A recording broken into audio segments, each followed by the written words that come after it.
जय श्री कृष्णा, राधे राधे। जय श्रीमद् भागवत महापुराण की आपको इस चैनल पर श्रीमद् भागवत महापुराण सुख सागर कथा के सभी अध्याय हिंदी में पढ़ने और सुनने को मिलेंगे। श्री गणेशाय नमः। श्रीमद् भागवत महापुराण सुख सागर कथा द्वितीय स्कंद अध्याय दूसरा। शुकदेव जी बोले, हे राजन, परमपिता परमेश्वर का ध्यान धरने के निमित्त पहला मार्ग यही विराट स्वरूप है। जब मन संसारी माया मोह से विरक्त हो जाता है तभी वह श्री नारायण जी के चरण कमलों में लगता है। उनका स्मरण करने पर संसारी माया स्वतः ही छूट जाती है।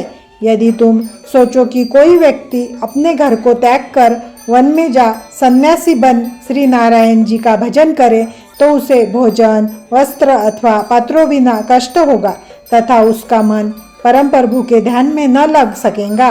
तो इस संबंध में केवल यही कहना है कि भगवान श्याम सुंदर ने अपने उन भक्तों के लिए जो विरक्त होकर उनकी प्राप्ति के हेतु तपस्या अथवा योग साधना करते हैं उनके लिए पहले से ही सब वस्तुओं का प्रबंध कर रखा है।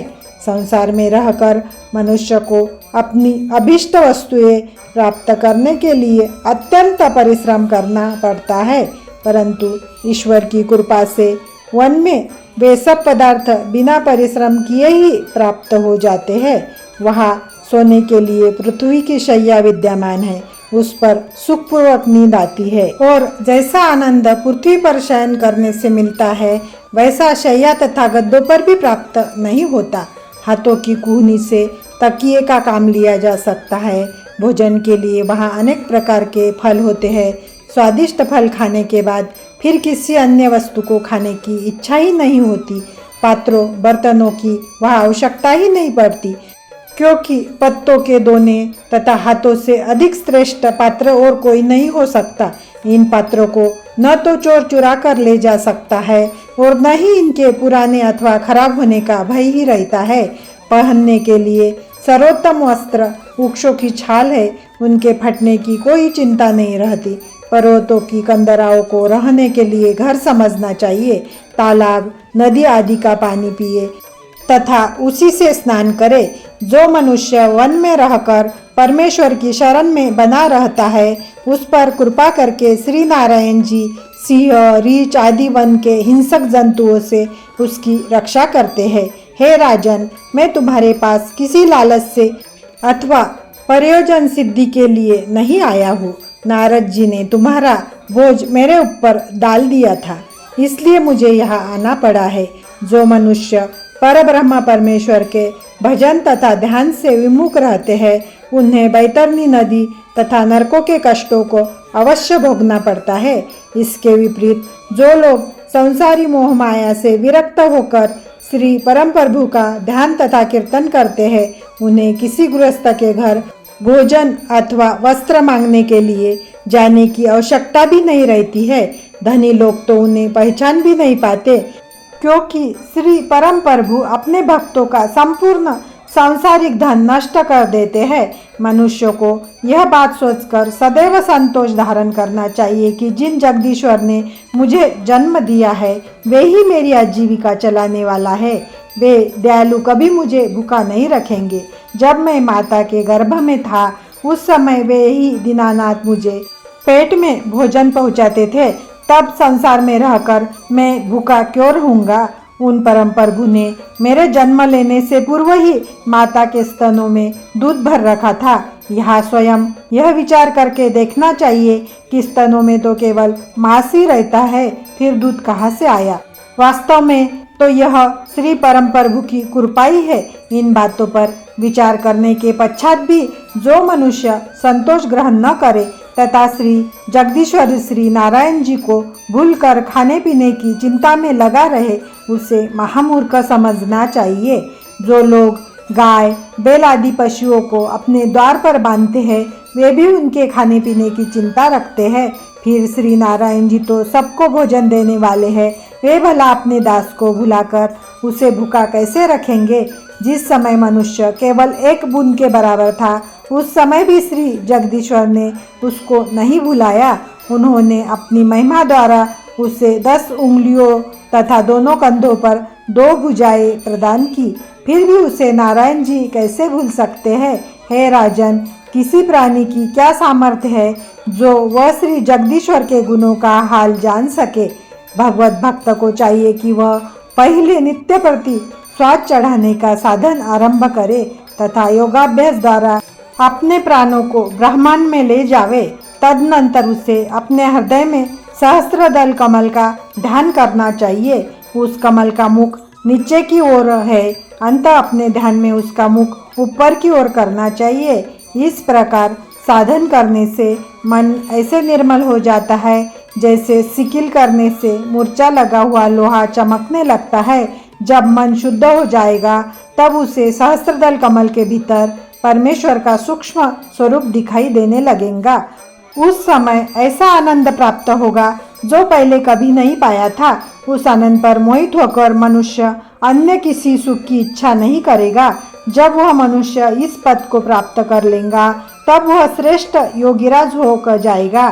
फिर उसे यज्ञ तप आदि कुछ भी करने की आवश्यकता नहीं रह पाएगी। वह समस्त जीवों में परमेश्वर का समान चमत्कार देखकर किसी के साथ शत्रुता अथवा मित्रता नहीं रखेगा। अंततः हे राजन, तुम सर्वप्रथम विराट रूप का ध्यान करो। तत्पश्चात जब तुम्हारा मन स्थिर हो जाए तब तुम अपने हृदय में उसी सहस्त्रदल कमल का ध्यान लगाना।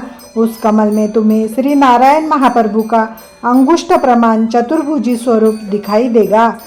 वे नीलमणि के समान चमकते हुए श्याम रंग वाले शंख चक्र गदा पद्य हाथों में लिए, मस्तक पर रत्न जड़ित किरीट मुकुट पहने, कानों में मकराकृति कुंडल डाले, गले में वैजंती माला तथा वनमाला धारण किए हुए, भुज पर नवरत्न जड़ित भुजबंद बांधे, कटी प्रदेश में घुंघरूदार करधनी तथा पाँवों में कड़े पहने, पीताम्बर बांधे, उपरना ओढ़े हुए, अजानुबाहु सहस्त्र लोचन, तापहानिनी चित्तवन, मंद मंद मुस्कान तथा हृदय में भृगुलता का चिन्ह धारण किए हुए वे नटनागर रूप उजागर भगवान श्री श्याम सुंदर अपने दर्शनों द्वारा तुम्हें अत्यंत अलौकिक सुख प्रदान करेंगे।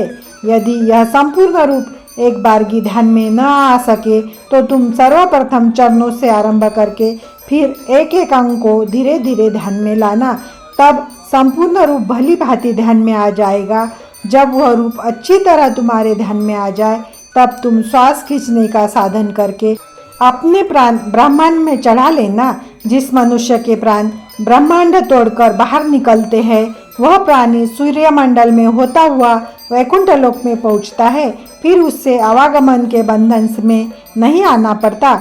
मकर से मिथुन की संक्रांति तक 6 महीने सूर्य उत्तरायण में रहते हैं। यह अवधि देवताओं का दिन कही गई है।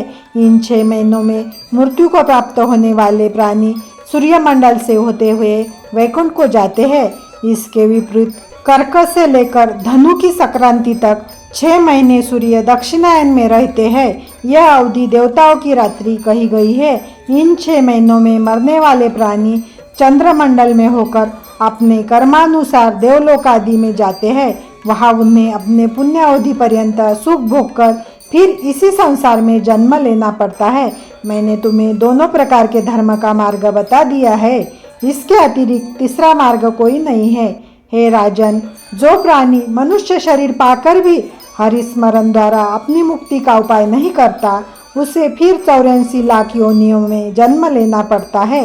जो प्राणी मनुष्य शरीर को प्राप्त कर अपनी आयु खेलकूद अथवा संसारी माया मोह में नष्ट कर देता है तथा परम पिता परमेश्वर को नहीं पहचानता उसकी वही गति समझनी चाहिए जो अपना मनोरथ प्राप्त करने के लिए पर्वत पर बहुत ऊंचा चढ़ गया हो, परंतु जब शिखर थोड़ा ही अधिक रह जाए तब वह फिर से नीचे आ गिरे। जो प्राणी मनुष्य शरीर पाकर भी अपने जन्म को नहीं संवारता उसे पर्वत की चोटी से नीचे गिरा हुआ समझना चाहिए। ऐसा प्राणी फिर से 84 लाख योनियों में भ्रमण करने के बाद ही पुनः उस शिखर के समीप पहुंच सकता है। जिसने अपना जन्म व्यर्थ खो दिया वह प्राणी मृत्यु के उपरांत पछता कर यही कहता है कि देखो मैंने कितना बुरा किया, जो मनुष्य शरीर प्राप्त करके भी परम पिता परमेश्वर को नहीं पहचाना तथा सारा जीवन माया मोह में लिपटे रहकर नष्ट कर दिया। उस समय पछताने से कुछ काम नहीं निकलता है। इसलिए मनुष्य को चाहिए कि वह अपनी आयु को प्रतिदिन अधिक क्षीण होती हुई देखता रहे। जो दिन बीत जाते हैं वे फिर कभी लौट कर नहीं आते हैं। इसलिए आठों प्रहर इस बात का विश्वास रखकर एक क्षण के लिए भी उन परमपिता परमेश्वर को नहीं भूलना चाहिए तथा उनका स्मरण एवं ध्यान करते हुए ही प्रत्येक दिन व्यतीत करना चाहिए। जिस प्राणी ने मनुष्य शरीर पाकर भगवान का भजन नहीं किया वो पशु के समान है। जिस प्रकार बैल तथा ऊंट दिन भर बोझ लादे लादे घूमते हैं तथा एक बार जो दाना पानी मिल जाता है उसी को खाकर प्रसन्न रहते हैं तथा यह नहीं समझते कि सूर्य नारायण किधर से निकलते हैं तथा किधर डूबते हैं, वही गत हरिभजनहीन मनुष्य की भी समझनी चाहिए। हे राजन, यदि परम प्रभु का थोड़ा सा भी ध्यान किया जाए तो वे उसी में प्रसन्न होकर मुक्ति प्रदान कर देते हैं। भगवान श्री कृष्णचंद्र जी ने अर्जुन से गीता में यह कहा है कि मनुष्य 4 समय में मेरा स्मरण अवश्य करते हैं। जब मनुष्य रोगी होकर दुख प्राप्त करता है, दूसरा जिसे मुझसे मिलने की इच्छा होती है, तीसरा जब किसी का कोई काम अटक जाता है और उसे किसी वस्तु के पाने की इच्छा होती है, चौथा जो मुझे पहचानकर मेरे भेद को प्राप्त कर लेता है। ये चारों ही प्रकार के मनुष्य अपने अपने अर्थ की सिद्धि के लिए मेरा स्मरण करते हैं, परंतु मैं इन चारों पर सदैव प्रसन्न रहता हूँ। ज्ञानी पर मैं केवल इसलिए अधिक प्रसन्न रहता हूँ कि वह सदैव मेरे ही ध्यान में लगा रहता है। अंत है परीक्षित, तुम अपने मन में किसी प्रकार का संदेह मत करो। इन 7 दिनों के भीतर तुम्हारी मुक्ति अवश्य हो जाएगी। मैं तुमसे श्रीमद् भागवत की अमृत रूपी कथा कहता हूँ, तुम उसे ध्यान लगाकर सुनो, फिर भवसागर से पार अवश्य उतर जाओगे। इति श्रीमद् भागवत महापुराण सुख सागर कथा 2 स्कंद अध्याय 2 समाप्त।